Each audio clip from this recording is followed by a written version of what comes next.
Pierre Margot Cattin, and I'll have to read his in French because it is in French. He's avocat et ethnologue.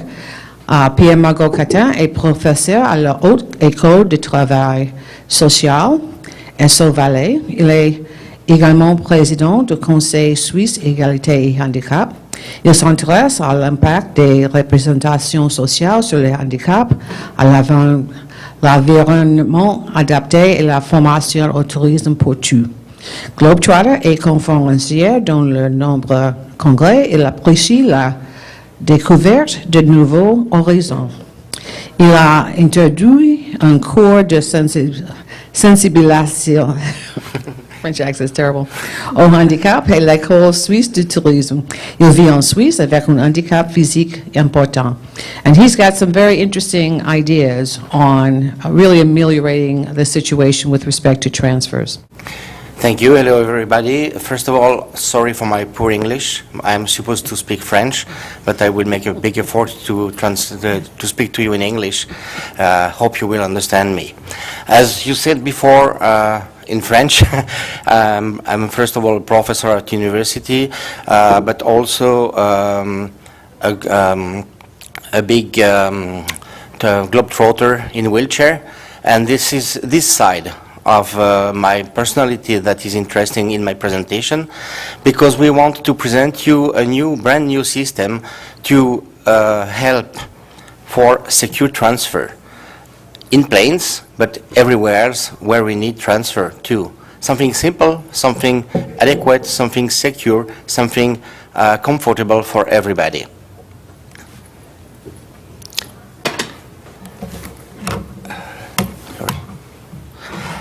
We all know that at the moment in the industry of tourism there is a lack of studies about people with disability in this industry. We have some elements. For example, Darcy, a professor from Australia, highlighted the nightmare that we, people with disability, quite often live when we travel. And this nightmare is clearly linked with the high dependence, high degree of dependence we need, especially by transferring. But travel is still an exciting side, and it makes things interesting. But traveling is, for many people with disability, a source of stress, of lack of comfort. As Isabelle Ducharme said several years ago, traveling, being disabled, needs courage, a bit of unconsciousness to accept uncomfortable situation and a certain idea of risk management. I think it's a good description. Does it work? Okay. Airlines' procedure to transfer in or out of the planes are at the same time a kind of disembodied experiment for people with disability, because we are quite often treated like luggage, simply. It's a source of really high anxiety, a kind of helplessness feeling, and in too many cases we have to face humiliations. How many times I have been transferred and after the transfer I have my t-shirt under my arms, or my trousers is down. This kind of situation. It's really humiliation. It's always a situation that appears when we are in a moment of extreme dependence. How to find a solution to ameliorate, to give a better situation. While transferring, especially, we need to find a solution for the safety of the transferred person. We need to find solutions for the comfort of the transferred person, the respect of the transport person, but we also need to think about the safety of the person who helped transferring. And we need to think of easiness and rapidity of the transfer. I would add one more thing. We need to think of the cost of the transfer.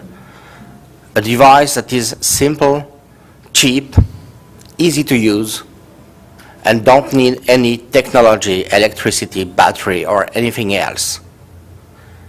Manpower is the cheapest energy we can find.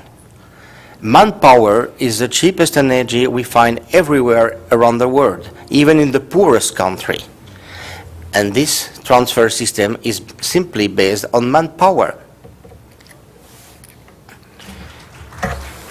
The idea is to be influenced by technology for adventure. The know-how that is behind this device is paragliding and extreme sports material. We guarantee solidity, safety, lightness. We guarantee respect of safety norms and what we call the Swiss quality. It's quite a high standard of quality recognized around the world. And our device, I will present you soon, is tested and has been approved by users, especially people with disability who were in this situation of anxiety and stress for by transfer, and who now feel comfortable because they can use this device, or they know that this device exists and they can travel again and have fun in traveling again.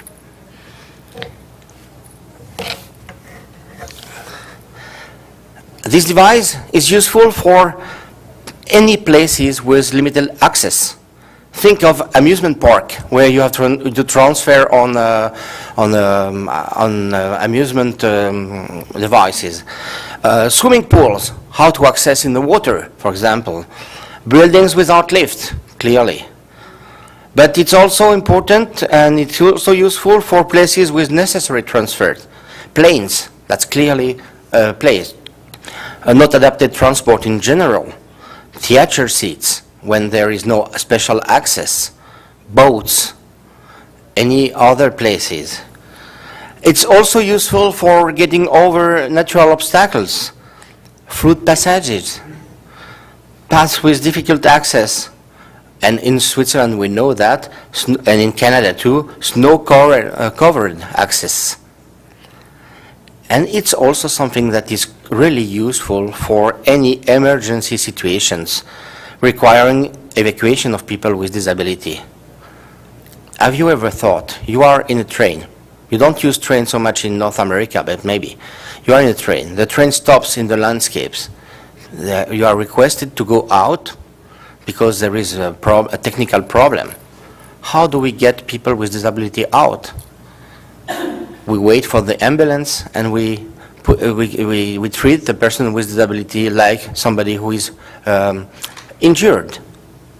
And the wheelchair, if it's an electric one, stays in the train. Same in the bus, same in planes, same everywhere.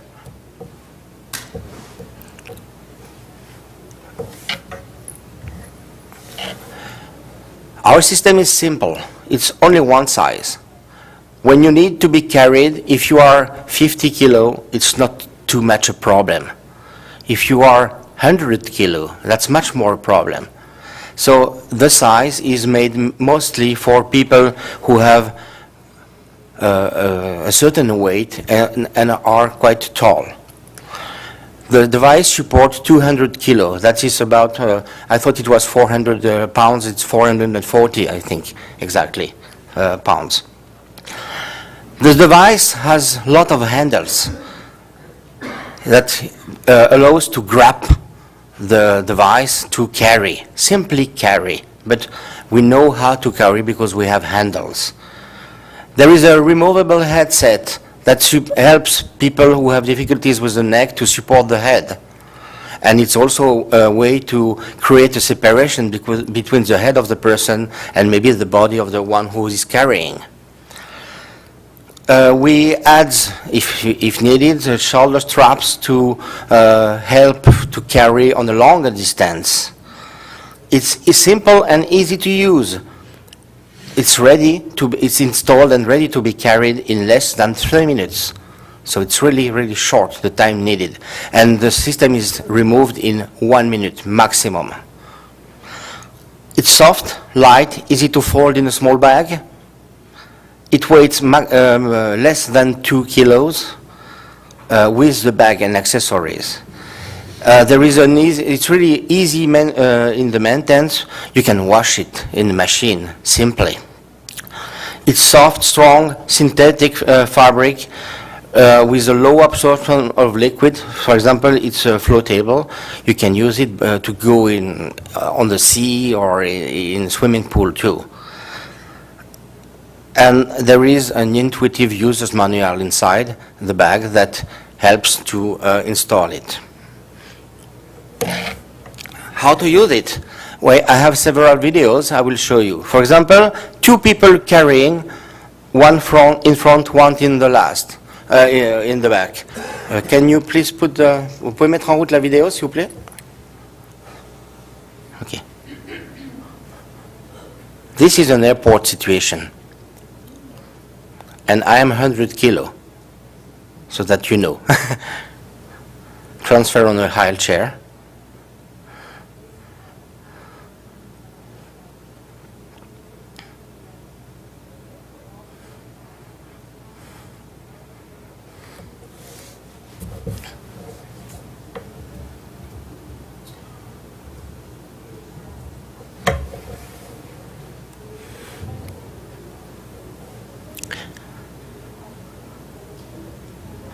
Second solution, 2 carriers on each side with the shoulder straps or not.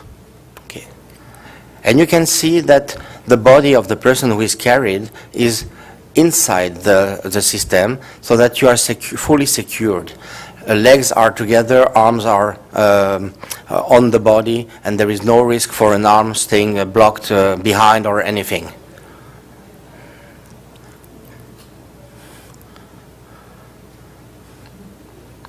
The fact that there are handles everywhere means that people who carry concentrate on how they hold the handles, and it seems to be much lighter to carry because they know how to hold the person.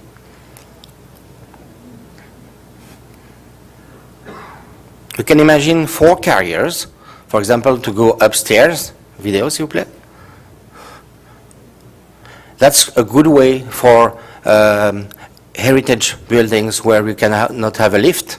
It's always possible to carry and to carry the wheelchair upstairs or downstairs.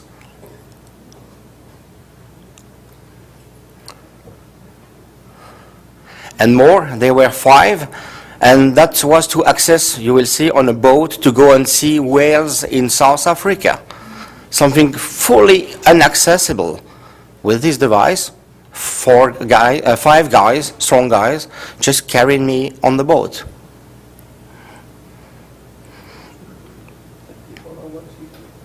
Look at how inaccessible it is. It's crazy. But it's safe for everybody.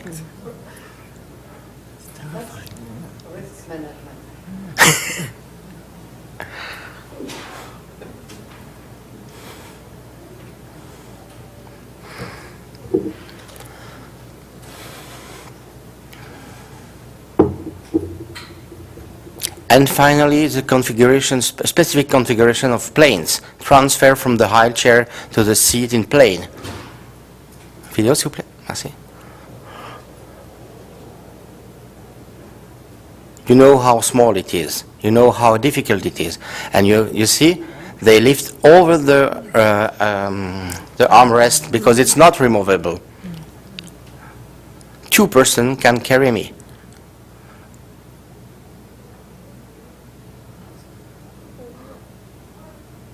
And then they will transfer me to the window. Hey, yes. Regulations are the same everywhere.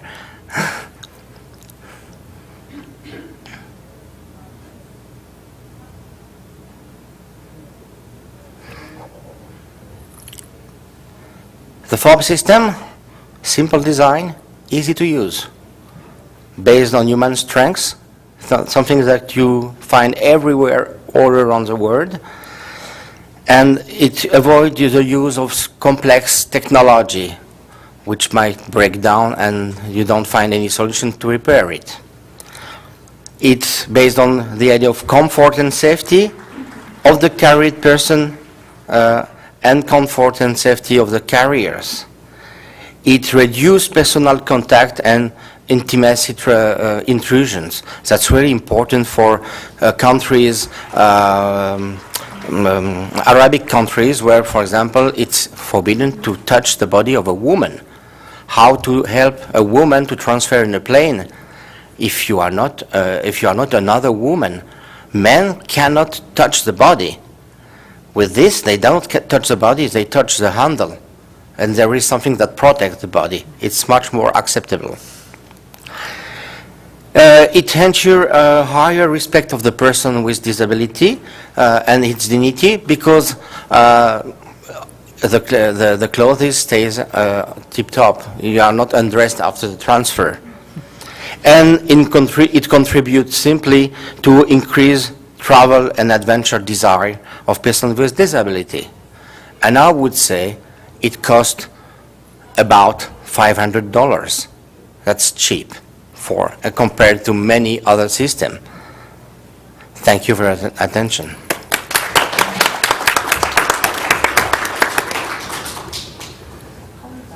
I'm going to open it up for questions, but let me just ask, is this something you would anticipate that the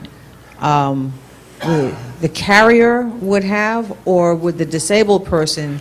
We have the two options, but for example, the Geneva airport already bought some exemplars, and we are training the staff to use it at the moment.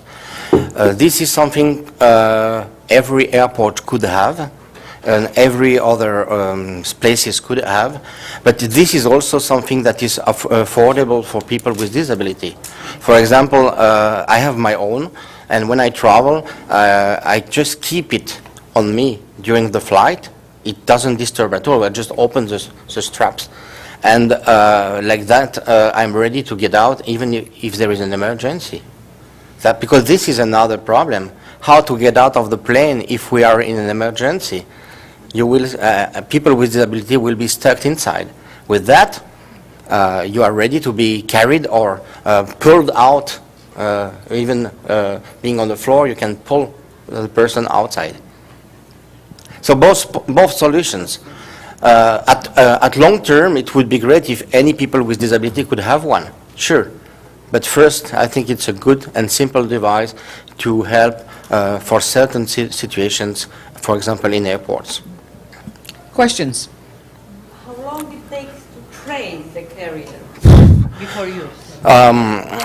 We let them try the system. Let me just Yes. repeat the question for everyone.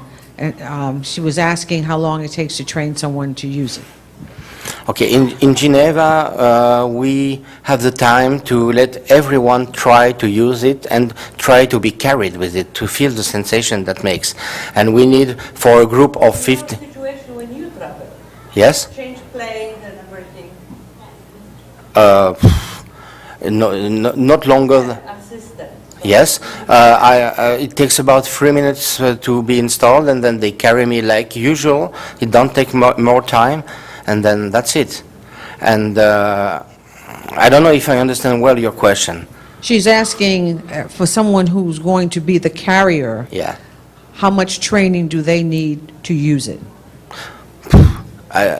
We are training now the people from Geneva Airport to use it, and it takes, after 2 tries, they are okay. They know how to do it. So it's really easy. Other questions? We have about 5 minutes, so if there are any questions of anybody on the panel, we can take them. And if not, please join me in thanking... The website is... Sorry. Excuse me. Oh, we have 2 questions. Wait till I get there. This is being televised, so they won't be able to hear it if you're not on the mic. I don't really have a question. just a slight addition, since I'm a personal assistant and so I help transferring people, and I've witnessed the gross incompetence at airports. The one thing maybe I think it does take is still trust, I think, and in the people transferring you. And the one thing I would have to say, people I've seen helping my client transfer, right now, the vast majority of the people I've seen handling people at airports, I wouldn't want them to handle me with the net. With that, not because of the net, but because of the level of training. So I think it's a great thing, and I hope you spread it because it seems easy to use. But I think it's still going to take more training so you can really trust in people to get the handling straight, from my experience. But I think it's great stuff. Thank you. But in fact, when you travel, when you accept to travel, trust is the basic feeling you need to have. So you need to have a bit less trust in with this system, because you know you have trust in the system inside first. Yeah, I think that's a partial answer to the, nothing substitutes for training, but since you can't guarantee that, the easiest implement, I think, is the thing to use. You know, you have to go for the C student kind of attitude.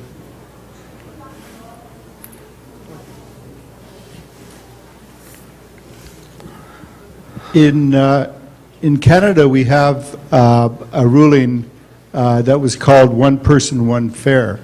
And basically it's that the personal attendant can travel for free with the airline. And that's after you qualify through a medical assessment and that kind of thing. But what it does is kind of it backfires in a way, because you can then only travel with an attendant. So if some flights I need assistance because it's a long flight, whatever, it's great. I'll have my attendant and they'll travel with me for free. But if it's a short flight and I figure I can do it on my own, the airline has the right to refuse that I travel by myself. So, I mean, this might be a uniquely Canadian issue, but I'd like to hear views from any of the panelists on that one person, one fare, and if you envision it to become an international standard. I think in Europe we are quite far from the one vision, one fare. We are much more on the idea that you have a disability, you need to be with somebody able to help you, and you have to pay for that. That's clear. We don't have any company that gives a free ticket, I think. If I could just expand on that, we don't have the same policy as Canada. If you choose to fly with somebody, then you have to buy a ticket for that person, same as you would for any other two people traveling together. If you think you can fly on your own, but the airline decide that you need somebody to travel with you, you still have to buy a ticket, but then they will, some airlines at least, will then sell you the ticket at the lowest possible cost. So if you're traveling with a low-cost carrier and you bought a very cheap ticket for yourself, and by the time they've told you you need somebody to fly with you, the cost has gone up, they will sell you the ticket for the accompanying person at the original low price, which is small compensation. Airlines are encouraged to give the second seat for free, but I have yet to find one that does. You can now, in Europe, if the airline at the last minute says you need somebody with you and you haven't got anybody, they can ask, or you can ask, if other passengers are prepared to take on that role in the event of an emergency, in which case, of course, it's free because they've already bought their ticket. So I wouldn't complain too much about the Canadian situation, because I think it's better than you'll find, certainly in Europe. Yeah, as far as United States, I think we're the same as Europe. I don't think there is any airline offering a second free ticket for a companion. Again, I'm speaking of Office of the Airports. I'm not expert in airline, but I don't see.